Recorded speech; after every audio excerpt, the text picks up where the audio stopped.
And what keeps me going is the frustration of the no change. I think the profession should be much further than it is. I think we need to embrace the fact that we are both a people business, but also a business. I think we need to get better at numbers. I think we need to get better at analytics. I think we need to embrace technology, Gen AI being the latest one.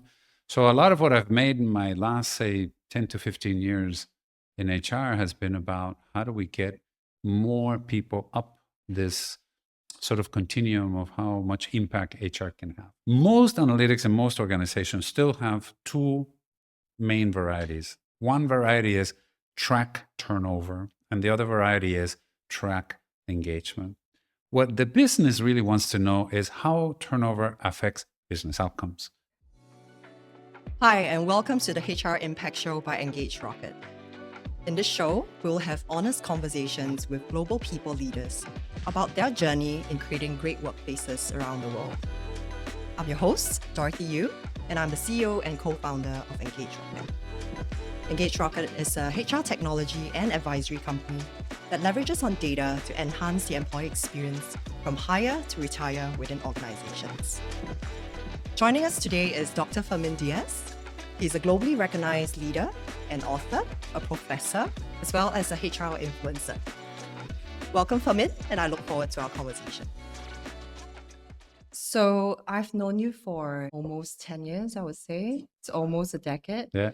So I think I know you very well. But for those listening in who may not be familiar with your work, could you briefly describe your journey, your background, and also what is interesting is what keeps you or your passion in HR for the last 3 decades? Well, it's been 4 decades, actually. I started doing HR around 1984. That was when I first started as an intern with what was then Towers Perrin, Foster and Crosby, which is now Willis Towers Watson. So it's been literally 4 decades this year. Wow, time flies. I've had an interesting career. I've had a career that encompasses consulting. I've also been HR head myself. So I've led the HR here in Asia for a couple of organizations, as well as in Latin America. I led the consulting team for Towers in Latin America and for Mercer here in Asia. I've also been an academic, and I started being an academic close to 15 years ago. I actually had started teaching back when I was living in Puerto Rico in the late 80s, early 90s. But I took a big hiatus. And then when I got here to Singapore, I started teaching again at SMU. And that has been at least, I'm actually getting my 10-year award, but I think my 10-year award is 4 years late. So I think it's been 14 years of teaching. So academic, consultant, practitioner, a little bit of everything. It's been a fun ride. Now, what keeps me going? Actually, what keeps me going these days is a very specific thing. I have been in the profession now a long time, and that has allowed me to see both a lot of change and no change. And what keeps me going is the frustration of the no change. I think the profession should be much further than it is. I think we need to embrace the fact that we are both a people business, but also a business. I think we need to get better at numbers. I think we need to get better at analytics. I think we need to embrace technology, Gen AI being the latest one. So a lot of what I've made in my last, say, 10 to 15 years in HR has been about how do we get more people up this sort of continuum of how much impact HR can have. And I do that in many ways. I teach at the university, so that's one way to do it. But I also do workshops for corporates. I write blogs. I've written 3 books. I give talks. But it's all around the same idea of how do we get the HR profession to really take its place when we want to be seated at the table and be strategic business partners. Okay, what does it take and how are we going to get there? So that's Absolutely. what moves me. Yeah. So I love the fact that you said what frustrates you or keeps you going is no change. So, and as long as I've known you, you've been a change maker. And so you've done consulting, you've done in-house role, obviously you're a professor. How has all these different, I would want to say angles, you look at HR differently, shape sort of your perspective in specifically talent management or maybe even broader, just HR in general? Mhm. Well, I have gravitated to 3 topics that are the ones that I have most passion about. But you'll understand that I have the passion because I think these are the ones that have evolved the least. One is analytics and tech, and I put them together. I find that too many HR folks are still scared of numbers and they're scared of technology, and they go around saying, well, I'm a people person. And they do that with pride. And what I say is, I am a psychologist. That is my background. My training is in psychology. I had to become a numbers person. I had to become an analytics person. I had to become a HR tech person because that is where the profession needs to go. And so I want to make sure people come along and they see the same things that I see and they can make the same kind of impact that I think we need to make. In my classrooms, I tend not to much teach the theory. What I tend to do is I'm a storyteller. That's what I like to do, is tell people a little bit of my story and a little bit of stories that I have seen or stories that I know about, so people can learn about HR by following example as opposed to learning stuff that they may not feel comfortable with. So yeah, that's perhaps what the drive has been. So compensation is the other one. You know that compensation, the way we do compensation, I've been doing compensation now for 40 years. When I first started as an intern, I told you, with Towers in 1984, I was doing compensation. So it's been 40 years in my compensation journey. There's only been one major change in 40 years of doing compensation. Now, every other part of HR has changed. We've seen change in what you do, for instance, in engagement surveys, and we've gotten more analytical the way you've done it, and we're now incorporating AI the way you're doing it. We've gotten better at L&D. We now have on-the-go training. We've gotten better at recruiting. Recruiting has been perhaps one of the major beneficiaries of the latest Gen AI revolution. But in compensation, people are still doing compensation in Excel and by hand with no tools, and exactly the same way that I learned compensation 40 years ago. The only thing that I've seen change is flex benefits. And that happened in the 90s. The last 25, 30 years, we have seen zero change in compensation. And as we move towards the future of work, we're still stuck. And the other one is the strategic role of HR. And this is my other frustration. That's why that's the other topic I picked.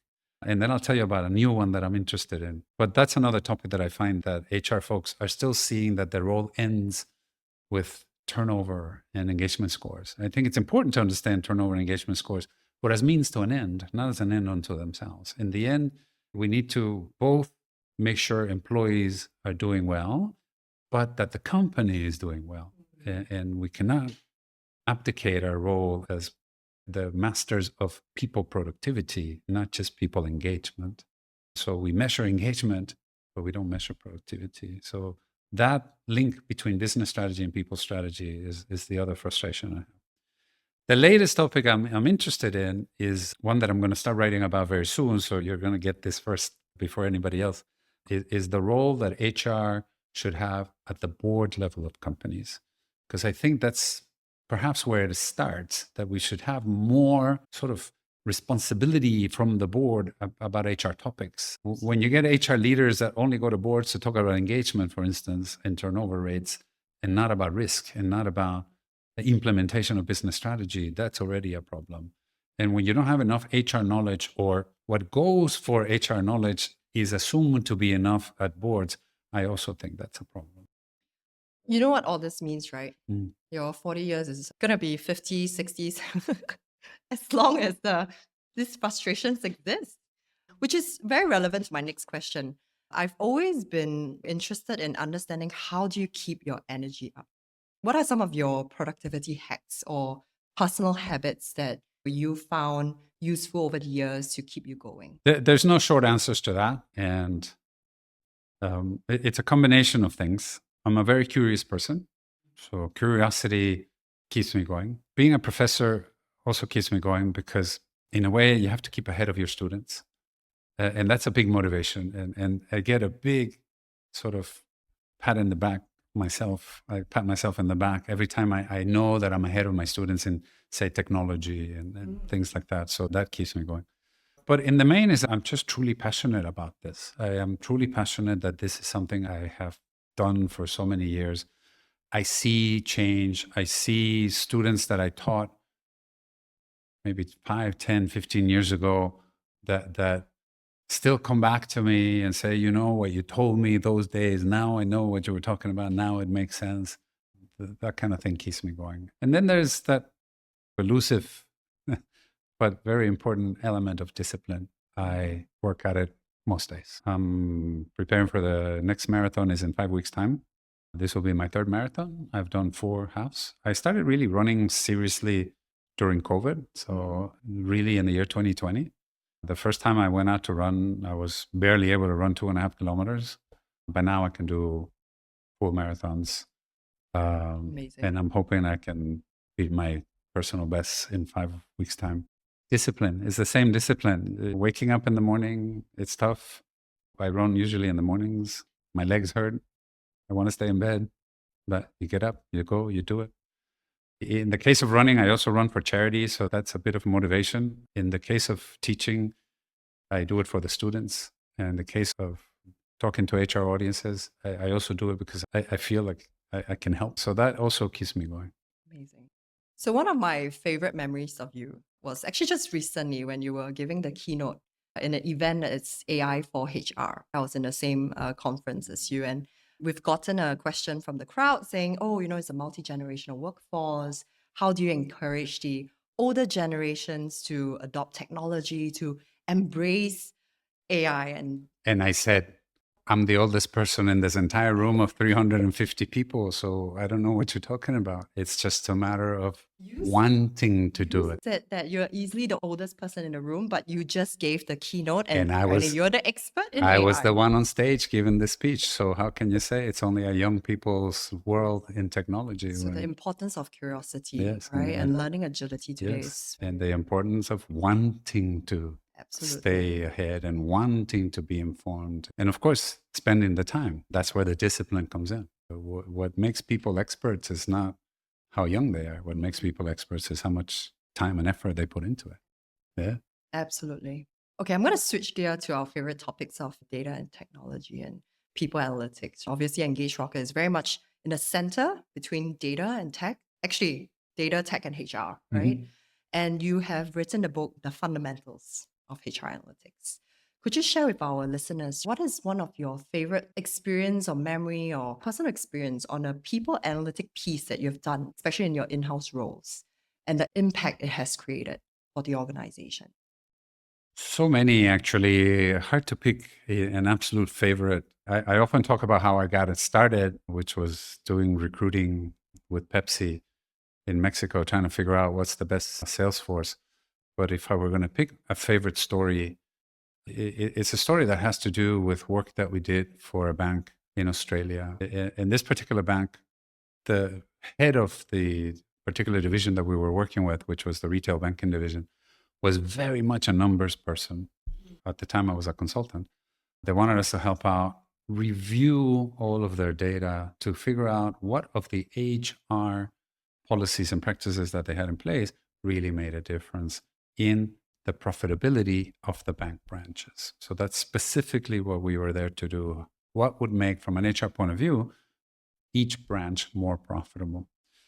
The head of HR had her own set of ideas of what she thought wanted to work or would work, and what she wanted us to look at. And she had 2 in particular. One was diversity. And the way she defined diversity was very specific. She defined diversity as MBTI profiles. So in her mind, diversity meant that people from different profiles, if you put them together, would produce better outcomes. And so she was beyond the notion of gender, age, or race, or religion, and into the notion of personality, if you will, as measured by MBTI. The second was that she wanted to implement a larger bonus scheme because she also felt that the more variable pay, the more it was going to work. What we found was something completely different. When we did all of the analysis, we found that MBTI made absolutely zero difference to anything that she was talking about. We also found that the size of the bonus also made a zero difference. Having a bonus made a difference, but if that bonus was 10%, 20%, 30%, it actually made no difference. Just the fact that there was a bonus made a difference. And then we found other things that she had not contemplated, like the level of turnover was actually key, but not reducing turnover to a minimum level, but getting turnover to be somewhere between 13 and 15%. Anything less than 13% was less profitable. Anything more than 15% was also less profitable.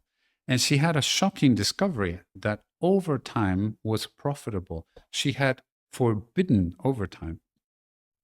And what we found is that actually up until about 8 hours of overtime per month was less profitable. But beyond 8, up until about 16 hours of overtime per month, actually would make the branch more profitable. What she had started to do was replace overtime with part-timers.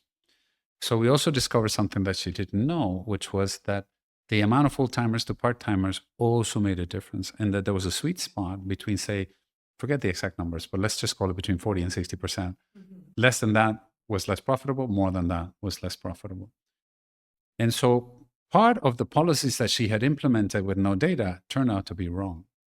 And the policy that she put a bonus in place, she put the part-time to full-time policy in place, and they all turned out to be wrong. She was so upset with us, so very upset with us. But in the end, my job was to show the data, not to make her look good, unfortunately. Yeah. And then we try to work with her. Listen, we can work with you to now you can present this data so that you can say, hey, we're going to change our approach. Yeah. She wanted us to prove that her policies were right. And so this one is memorable more because this is the danger that assumptions that we make about, say, bigger bonus pools or no overtime or more part-timers are cheaper, that making these assumptions we think are going to help the business, or that lowering turnover also helps the business. It turned out that none of those could stand up to And it date. will go on years and years Yes. and years. Yes. So that to me was one of the most memorable pieces of work I did, because exactly proved the point that we make all kinds of assumptions and data sometimes will not support your assumptions. So pardon the nerd in me, right? If you don't mind. MBTI one, how did you do that analysis? So you compared diversity? Because she was already doing MBTI Yeah. assessments of all her employees. She was using it as a recruiting tool, to my horror, to be honest. When I became an academic, I realized how little validity MBTI actually has. At the time, I didn't. I thought MBTI was credible. Now I understand why it didn't work, because there was just, again, one of those assumptions that she had made, that this was a credible tool just because it's popular. But it is about as valid as any survey that you can get in a magazine about your personality and how well you're going to fit with your potential, or like believing in horoscopes as a way to know who you should marry. It's about as valid as that. So specifically, the analysis, was it to compare the variation of the MBTI profiles within the branch with maybe a branch with less variation? That was the assumption that she made? Yeah, basically that's what it was. What we wanted to test is whether higher variation in MBTI was correlated with higher profitability at the branch. And we found that there was no correlation whatsoever. Branches with and without MBTI variety had no correlation with profitability. So this story, what year was it? Well, this was when I was still living in Australia. So I moved here 2007. So it would have been around 2005 or 6. So that's almost 20 years ago. What do you think is misconception about HR analytics that still exists today? Two things, actually. One is the whole point about assumptions. We make all kinds of assumptions. In your world, for instance, the assumption that engagement leads to profitability still holds very tightly.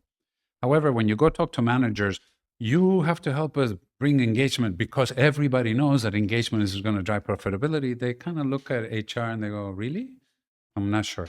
So one of the things that I think is important about data is to show whether these assumptions that we continue to make actually are true. And they must be true in our company, not that there's one article that we read once, whenever, that said that maybe there is a correlation. It's not enough. To me, that's the most important part. The other most important part, I think, of analytics, once you take that step, is to not just link analytics to things HR cares about. Let me also phrase this. Most analytics in most organizations still have two main varieties. One variety is track turnover, and the other variety is track engagement. What the business really wants to know is how turnover affects business outcomes and how engagement affects business outcomes. So, what we are still lacking is a way to forecast or at least explain how does turnover affect business outcomes. When you go talk to the business about turnover and retention and engagement, they always think of this as the KPIs that HR has. Their KPIs are usually some variation of dollars and cents. People analytics becomes really useful when we can help the business understand how they can improve their dollars and cents by implementing better training, better recruiting, better compensation, and so forth. Some of the fun things that we get to do in Engage Rocket is to do predictive analytics, is to tie some of these HR metrics like Yeah. engagement scores, 360 competency scores, Right. to business metrics that matters like profitability or even sometimes retention, right? Does it really move the needle for retention? These are things that we get to do, or even things like ROI calculation. But having said that, while we have fun doing all this analysis, we don't get to do that for all of our clients, right? There's still, Which is a pity. which is a pity. And my question is then to you, what do you think are some of the key barriers that HR still has?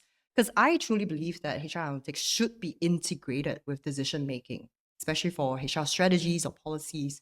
What do you think are some of the main barriers and what can we do about it? I think the first barrier is mindset.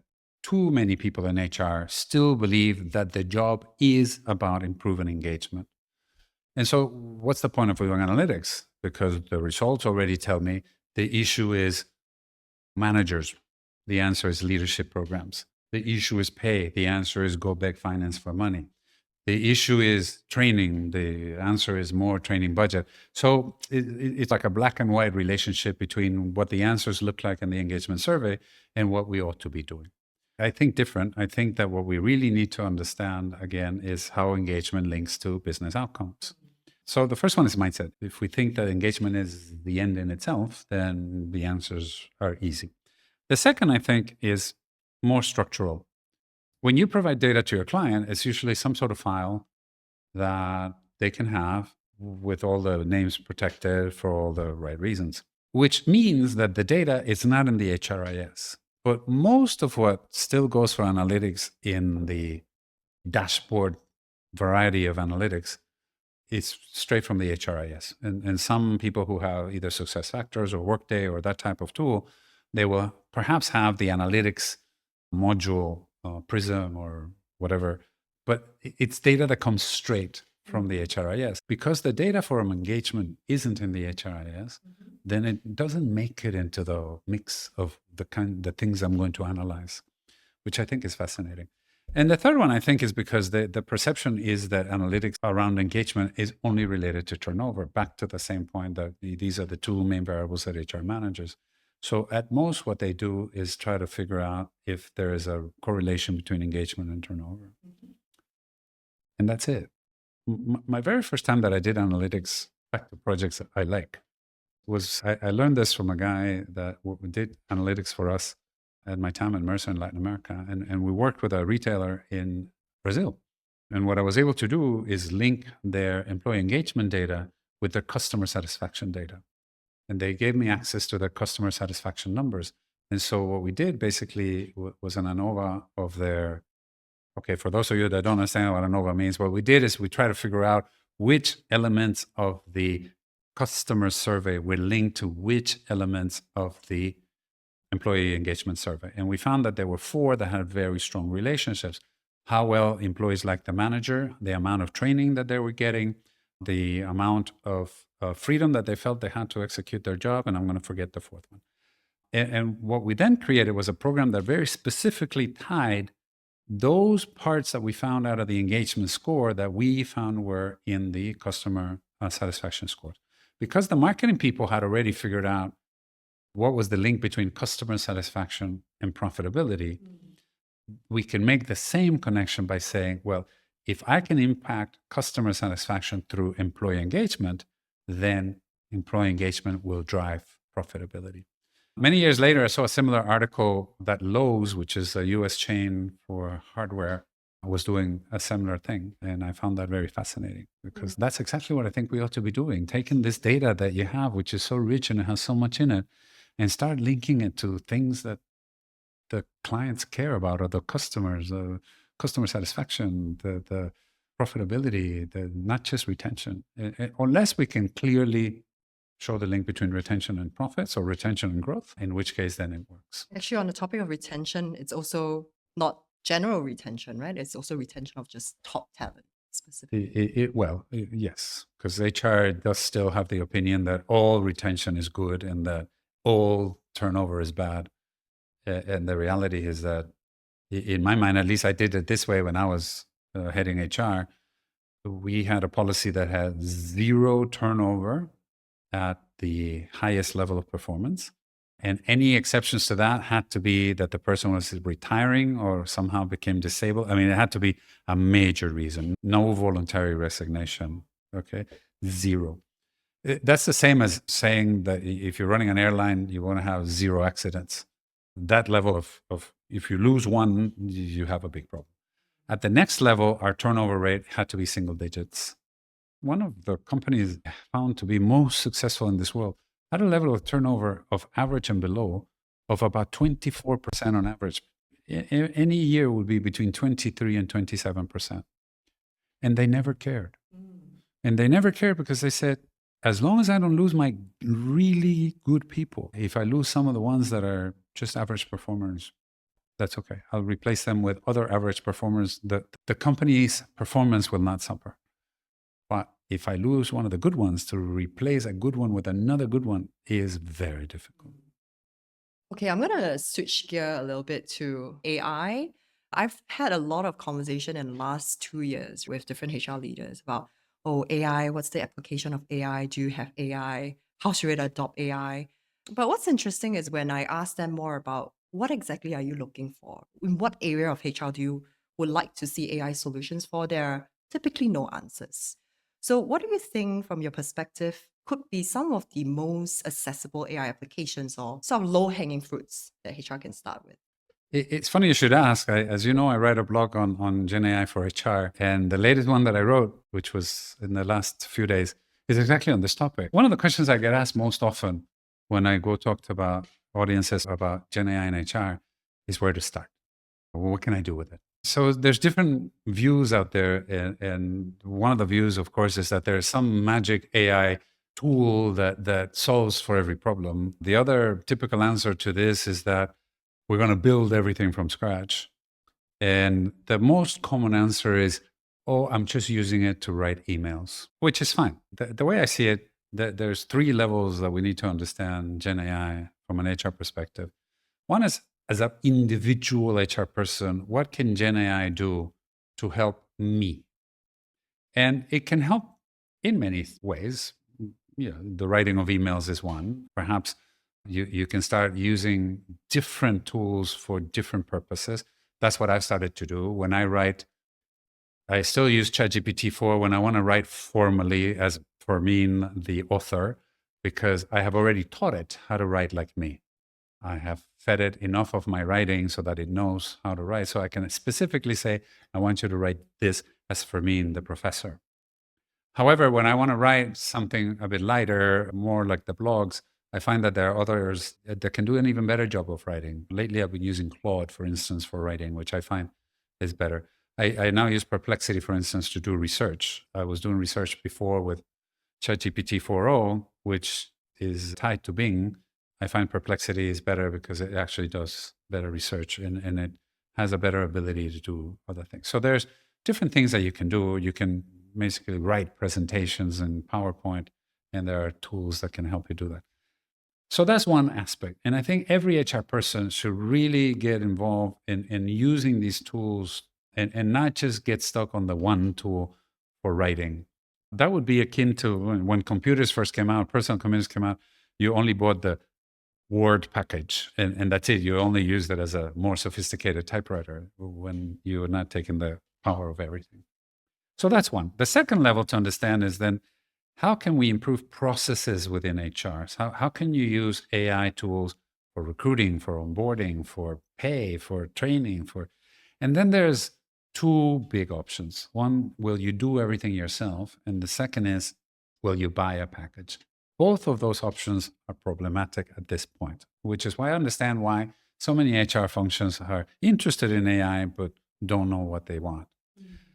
If you go to build route, it means you have to learn a little bit of tech. Not a whole lot of tech, mind you, but a little bit of tech. You need to understand integration. You need to understand APIs. You need to know that tokens cost money. And if you didn't understand a word of what I just said, that's fine. That's exactly the problem, that we don't know how any of that works. And we need to become familiar with a world that isn't exactly our world from an HR perspective. And there, my advice to companies has been go and experiment. But don't just experiment on individual things. Go and experiment on process-related things. Build a chatbot for employee communications. Build a chatbot for onboarding. Learn about APIs. Learn about tokens. Learn about things like Zapier that will allow you, or N8N that will allow you to integrate, say, your Outlook with your chatbot in a way that then employees can ask questions directly of your chatbot and get answers in real time. And have each area of HR do their own research and experiment, because I honestly don't think that you're going to get to the level of what is it that I want from AI, the way you're asking the question, until you've gone through the process of looking at how AI can really help. And you've tried it out, you've done some pilots, done some experiments, and then you can really decide, can I build? Will I have enough knowledge to build? Are my HR people techie enough to build a model? Can that be done? Will you know where to get the data? Will you know how to communicate? And will you know how to integrate? There are many tools, but the issue with the tools is that I'm on several mailing lists, and I'm, of course, doing research on this permanently. The reality is that there's a new thing every day. Somebody's coming up with something else that can do this or that, either like yourselves that are embedding now AI into your existing platforms, or people creating new platforms. And so there's a few that I've seen that are interesting, and the embedding one, and of course you are in the process of it. Or you can go the route of tools that are being built to do things. One of the ones I'm familiar with is called Squirrel. When people want to put skills-based pay in place, there is no data available. And so this is a product that allows you to basically troll job portals and get from the job portals how much different skills are paid for.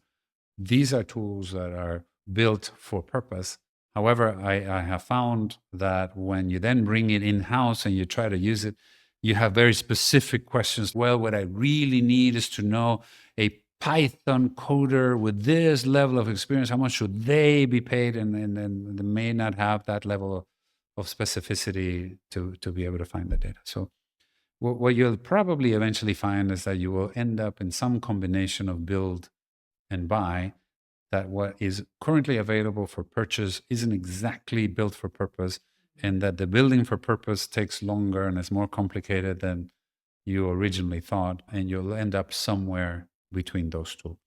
The advantage of having companies like Engage Rocket build AI into platforms is that you can then, from an HR point of view, get the benefit of AI without having to either build nor buy, just basically continue or maybe get the enhanced level of service from your current providers. And that may be where the answer is going to be.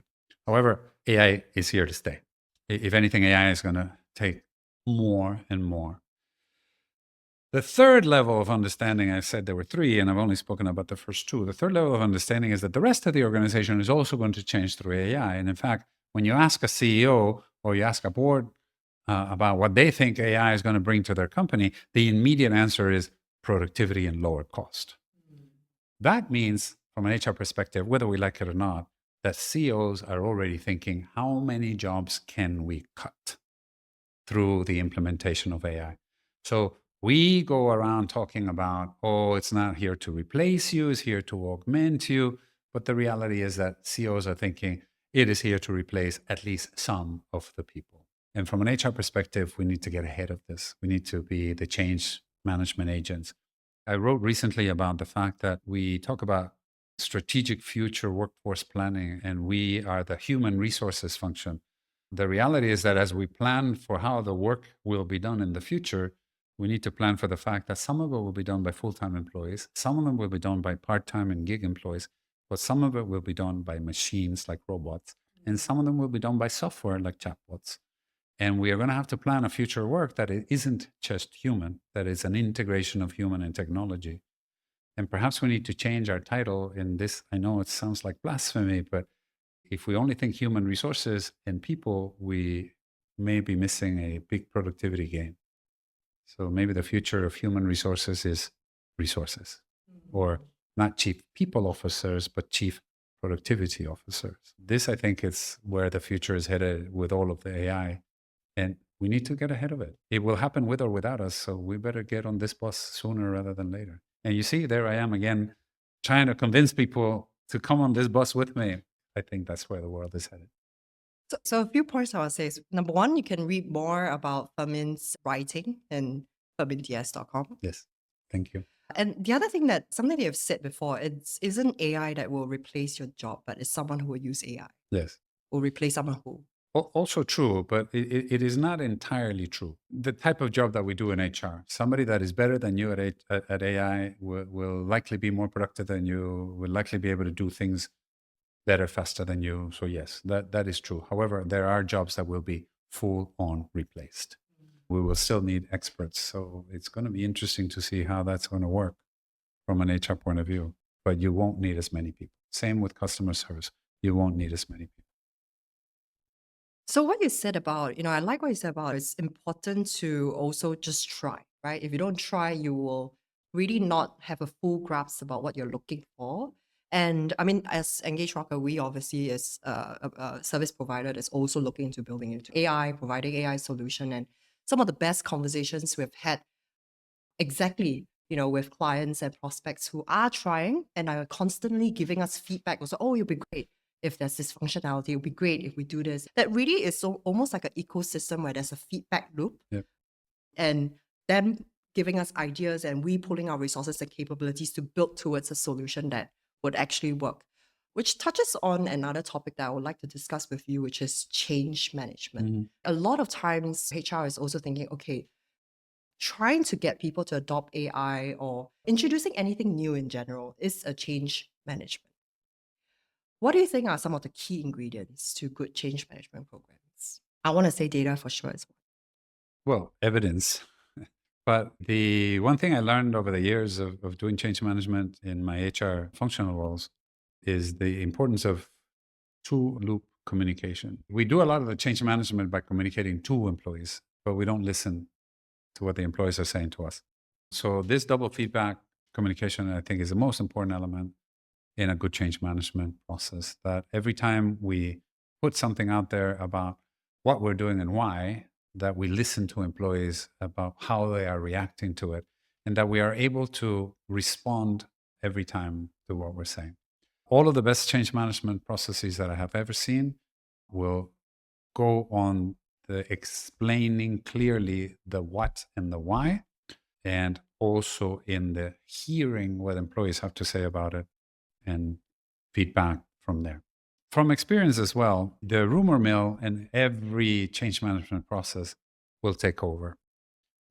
And the best way to manage that is to feed the rumor mill yourself.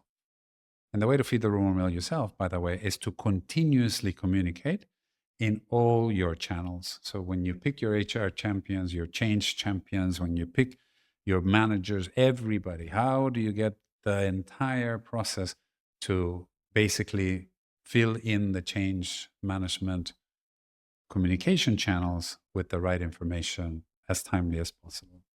That to me is the key to success. The change management processes that I've seen fail, even when they were right about what they were trying to do, have always failed because there was some communications breakdown. I remember one case I worked with for a bank in Mexico that was bought by another bank.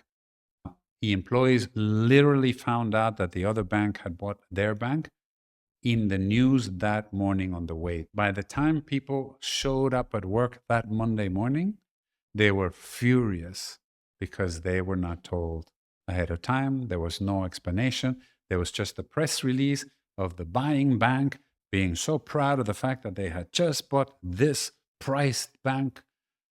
It took them years, like 15, to recover from the negativity that day produced.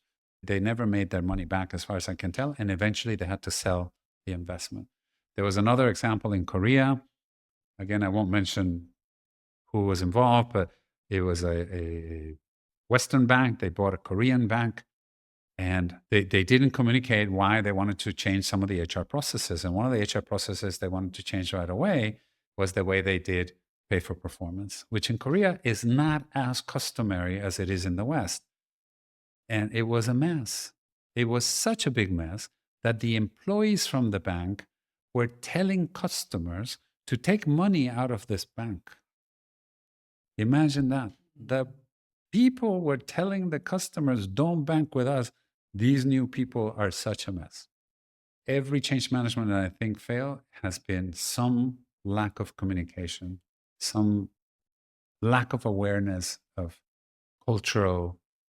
corporate cultural issues that just didn't get managed properly. So now I'm curious about how you see like the future of the workplace. What would you define as an ideal workplace of the future? I mentioned something earlier about how in the future HR needs to figure out how we're going to work together, full-time employees, part-time employees, and even machines and software. So that's basically the idea. And that idea then will make some topics really key for the workplace of the future. One is culture. Culture, the whole idea that you now have to blend full-timers and part-timers is super important. And how do you build a strong company culture among people who are maybe working for another company at the same time as they're working for you is crucial. If that part-timer is, say, your driver and rent in a car, the moment you get into that car with that driver, a person who is not an employee of the company now represents the company to you, the customer. So it's super important that company ensures that every person, full-time or part-time, lives the culture so that the customer can receive the standard of service they require. It also is important because we need to integrate. You don't want to create a sub-world of the full-timers are different than the part-timers. Oh, I'm a real employee and you're not. That in itself will create a whole host of new challenges. One of the things I write about is pay is going to be a new challenge.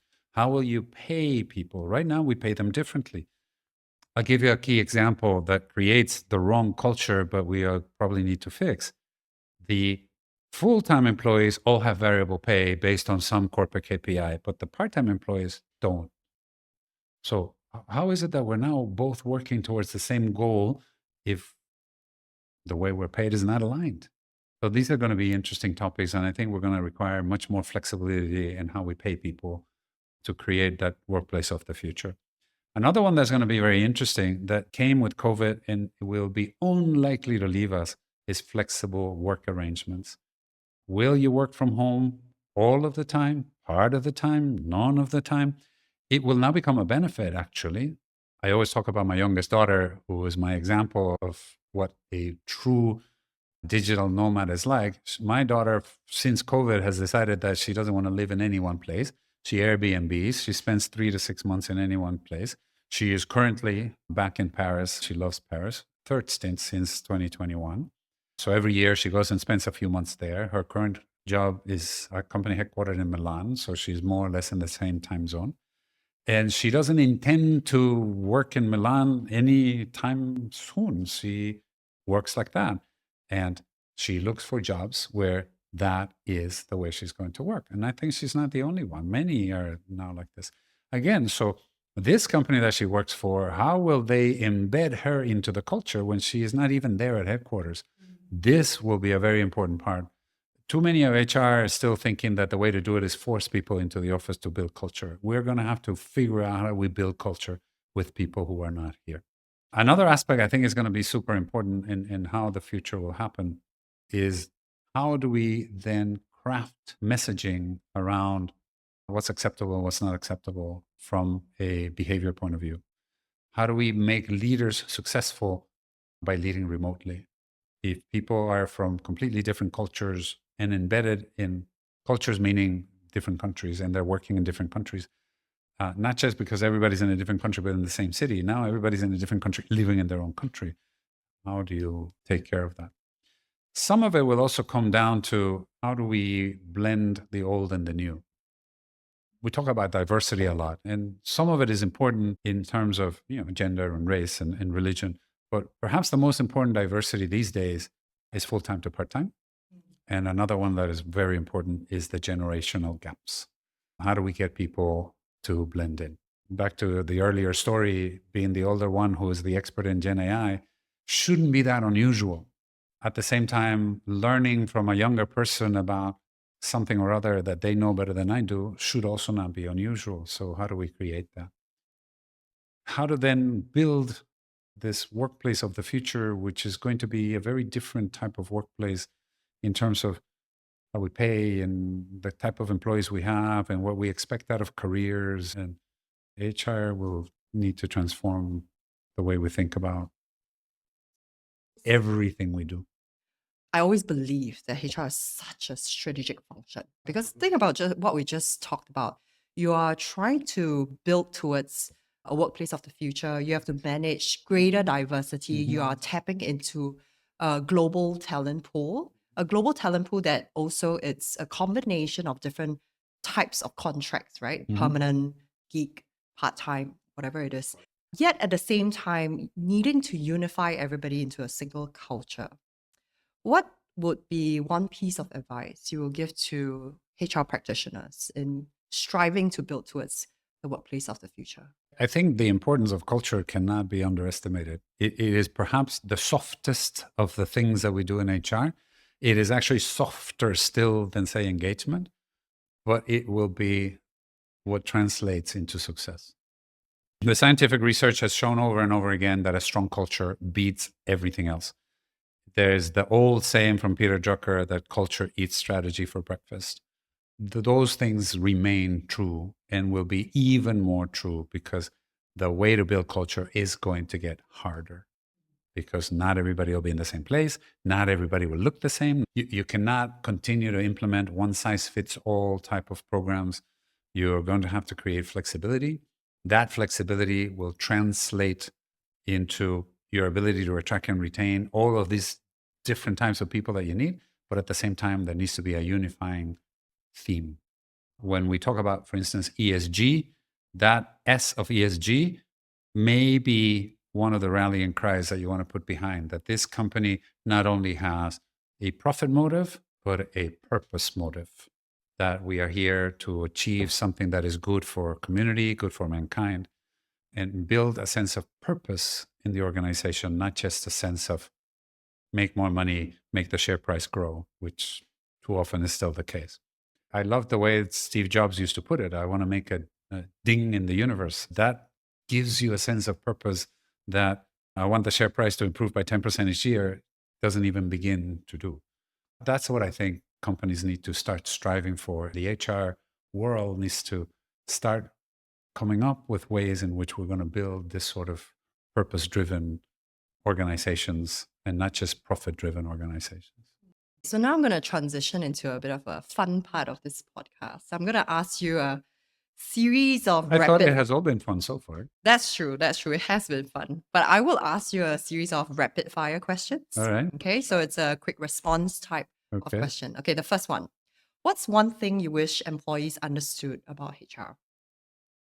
That we mean well, that we actually care about employees, that we're not the enemy, that the evil catbird HR from Dilbert is not a true personality.